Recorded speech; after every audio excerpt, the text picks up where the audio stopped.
अस्सलाम वालेकुम dear students. आज के लेक्चर में हम देखेंगे कि कंप्यूटर किस तरह डाटा को प्रोसेस करता है। उसमें सबसे पहले हम जो है वो सेंट्रल प्रोसेसिंग यूनिट सीपीयू को देखते हैं। सीपीयू जो होता है वो कंप्यूटर का दिमाग होता है। एक कंप्यूटर के अंदर एक से ज़्यादा प्रोसेसर हो सकते हैं, जैसा कि डुअल कोर के अंदर 2 प्रोसेसर होते हैं, ऑक्टल कोर के अंदर 8 प्रोसेसर होते हैं। सेंट्रल प्रोसेसिंग यूनिट जो है वो ऑपरेटिंग सिस्टम और एप्लीकेशन को रन करता है। यूजर्स और एक्टिव एप्लीकेशन से मुसलसल डाटा लेता है, डाटा को प्रोसेस करता है और आउटपुट बनाता है। ये आउटपुट किसी एप्लीकेशन के अंदर स्टोर होती हैं या स्क्रीन के अंदर ऊपर डिस्प्ले हो सकती हैं। सीपीयू के अंदर कंट्रोल यूनिट होता है और अरिथमेटिक लॉजिक यूनिट होता है।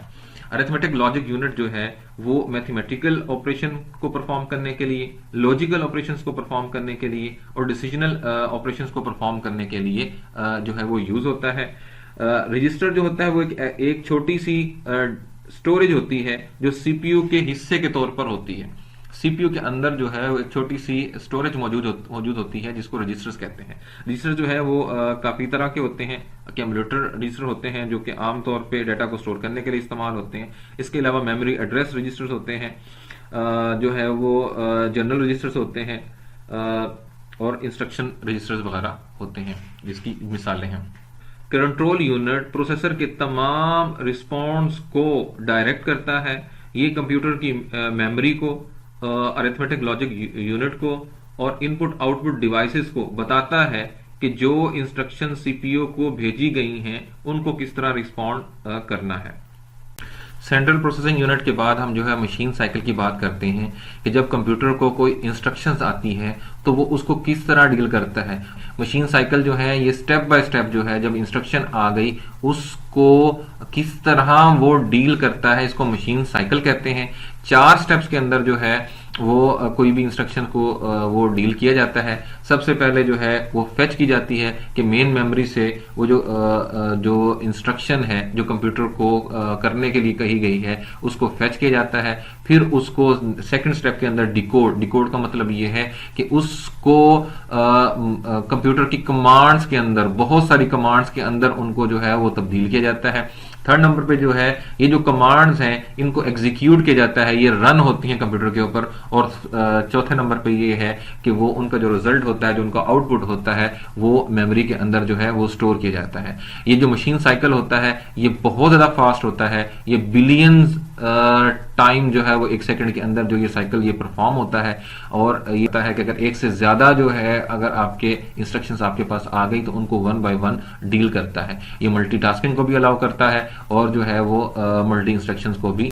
मशीन साइकिल के बाद हम मेमोरी की बात करते हैं। मेमोरी जो है ये ऐसे प्रोग्राम जो कि कंप्यूटर के ऊपर उस वक्त खुले हुए होते हैं, जो एग्जीक्यूट हो रहे होते हैं और जो डाटा होता है उसको स्टोर करने के लिए इस्तेमाल होती है। ये मदरबोर्ड के ऊपर जो है वो छोटी छोटी जो है चिपें होती हैं और ये कंप्यूटर को बहुत ज़्यादा, ये मेमोरी जो है वो कंप्यूटर को बहुत ज़्यादा फास्ट बना देती है। मेमोरी जो है इसकी 3 टाइप्स होती हैं। एक नॉन वोलेटाइल मेमोरी होती है, एक वोलेटाइल मेमोरी होती है और एक फ्लैश मेमोरी होती है। नॉन वोलेटाइल मेमोरी जो है वो डाटा को होल्ड रखती है। अगर जो है वो कंप्यूटर बंद भी हो जाए, अगर कंप्यूटर को टर्न ऑफ भी कर दिया जाए तो उसके अंदर जो डाटा होता है वो महफूज रहता है। वो डाटा जो है वो ख़त्म नहीं होता, गायब नहीं होता, और उसको आप जो है वो एक दफ़ा ही रीड करते हैं, राइट करते हैं, उसके बाद आप जो है वो उसको एडिट वगैरह और उसको आप जो है वो डिलीट वगैरह नहीं कर सकते। ये डाटा जो है वेंडर के एंड पे जो है वो राइट किया होता है। इसकी मिसाल जो है वो रोम है, रीड ओनली मेमोरी, जिसके अंदर जो है बेसिक इनपुट आउटपुट सिस्टम जो है बायोस वगैरह भी होता है और power on test, self test वगैरह भी होते हैं। ये सारी चीज़ें जो है वेंडर की तरफ से राइट हुई होती हैं। आप जो है इसको सिर्फ रीड कर सकते हैं, इसको राइट नहीं कर सकते।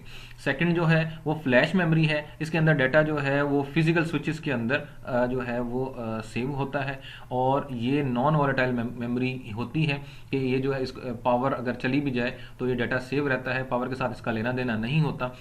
वीडियो कैमरा के अंदर जो है जो कार्ड होते हैं वो इसकी मिसाल है, या यूनिवर्सल सीरियल बस फ्लैश जो है, यूएसबी ड्राइव्स जो हैं वो इसकी किस्में हैं।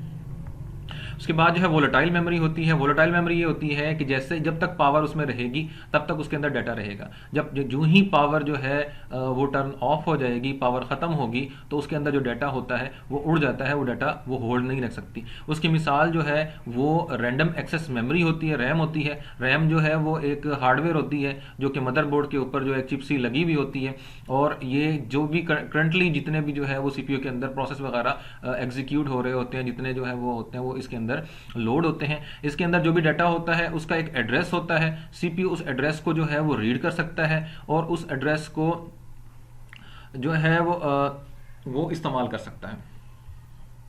अब हम देखते हैं कि कुछ कंपोनेंट्स ऐसे हैं कंप्यूटर के जो कि कंप्यूटर की स्पीड के ऊपर जो कि जो उसकी जो इंस्ट्रक्शन जो उसके एग्जीक्यूशन को जो है वो फास्ट कर देते हैं, उसको हम देखते हैं। उनमें सबसे पहले जो है वो रजिस्टर्स हैं। रजिस्टर जो होते हैं ये छोटे छोटे मेमोरी के जो है सेल होते हैं जो सीपीयू के साथ मुंसलिक होते हैं, और ये वर्ड साइज के होते हैं। अगर जो इनका जो है वो अगर ये बड़े साइज के हों तो ये कंप्यूटर को जो है वो पावरफुल बना देते हैं। इनको बढ़ाने के लिए नया सीपीयू जो है, नया सेंट्रल प्रोसेसिंग यूनिट जो है वो परचेज करना पड़ता है एक सिस्टम के ऊपर। जब ये रजिस्टर वगैरह डिज़ाइन हो जाते हैं तो उनको आप इन्हेंस नहीं कर सकते, उनको आप बढ़ा नहीं सकते, वो वैसे के वही अपने साइज में रहते हैं जी। रजिस्टर के बाद हम जो है वो अगला जो फीचर है जो कि अफेक्ट करता है प्रोसेसिंग स्पीड के ऊपर, उसको हम वर्चुअल रैम कहते हैं। वर्चुअल रैम जो है वो वर्चुअल मेमोरी की किस्म है। वर्चुअल मेमोरी जो है वो ऑपरेटिंग सिस्टम का एक ऐसा फीचर है जो कि आजकल हर मॉडर्न जो है वो ऑपरेटिंग सिस्टम उसके साथ वो मिलता है कि ये जब रैम रैंडम एक्सेस मेमोरी की जो है वो स्पेस कम हो रही होती है तो उसको इन्हेंस करने के लिए ये परमानेंट मेमोरी को भी जो है वो रैम का हिस्सा बना देता है, जिससे उसकी जो वो कैपेसिटी है वो बढ़ जाती है। ये आजकल हर जो है वो मॉडर्न कंप्यूटर के अंदर ये ऑपरेटिंग सिस्टम जितने होते हैं उनके अंदर ये एक फीचर होता है। फिर उसके बाद जो है वो अगली चीज़ जो कि प्रोसेसिंग स्पीड के ऊपर इफेक्ट करती है वो इंटरनल क्लॉक होता है। इंटरनल क्लॉक जो होता है ये कंप्यूटर के अंदर एक माइक्रो चिप होती है जो कि जो है वो हार्ड किस्म के क्रिस्टल से बनी हुई होती है, और इसकी इंटरनल क्लॉक की एक टिक जो होती है वो एक साइकिल को जो है रिप्रेजेंट करती है।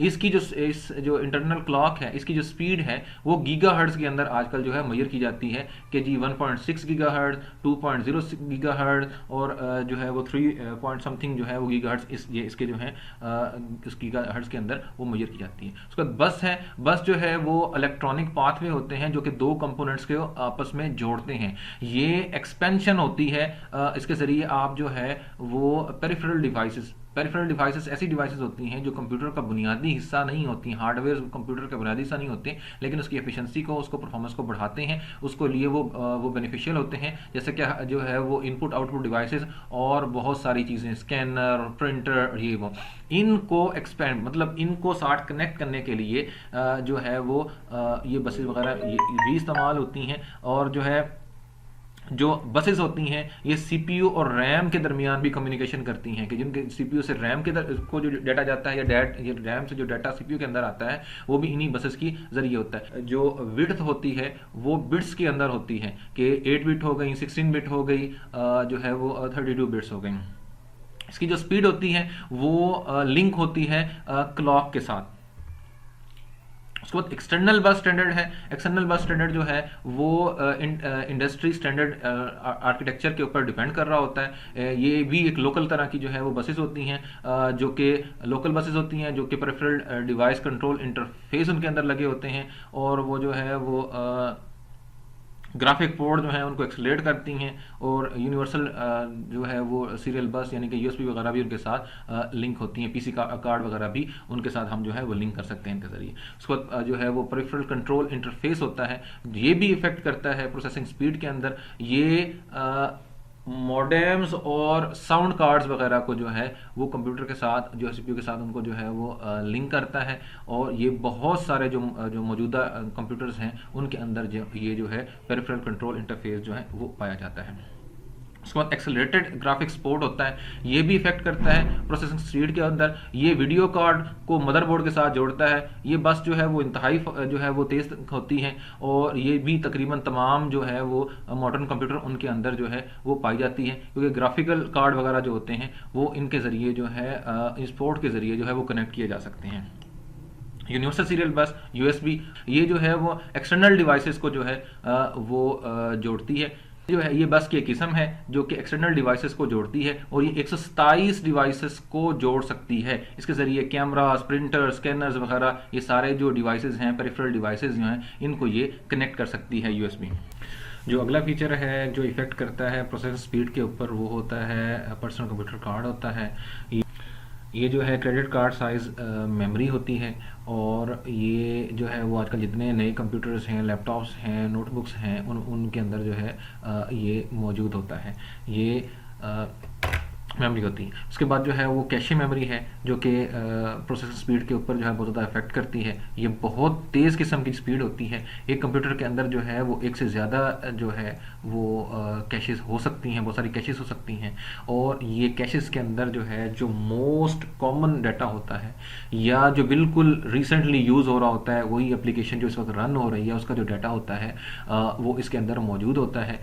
इसके बहुत सारी मैंने कहा कैशे हो सकती हैं। लेवल वन की जो कैशे होती है, L1 जो होती है, उसके अंदर जो करंटली डाटा एग्जीक्यूट हो रहा होता है वो मौजूद होता है। L2 के अंदर जो है जो कमिंग डाटा कि जो इसके बाद अगला जो प्रोसेस होगा वो जो एग्जीक्यूट होना है, नेक्स्ट इंस्ट्रक्शन जो है वो एग्जीक्यूट होनी है, उसका डाटा मौजूद होता है। और L3 जो है उसके अंदर जो उससे भी नेक्स्ट जो है जो इंस्ट्रक्शन एग्जीक्यूट होनी है, जो प्रोसेस जो है वो उस प्रोसेस को कंप्लीट करने के लिए उसके बाद चाहिए होता है, उसका डाटा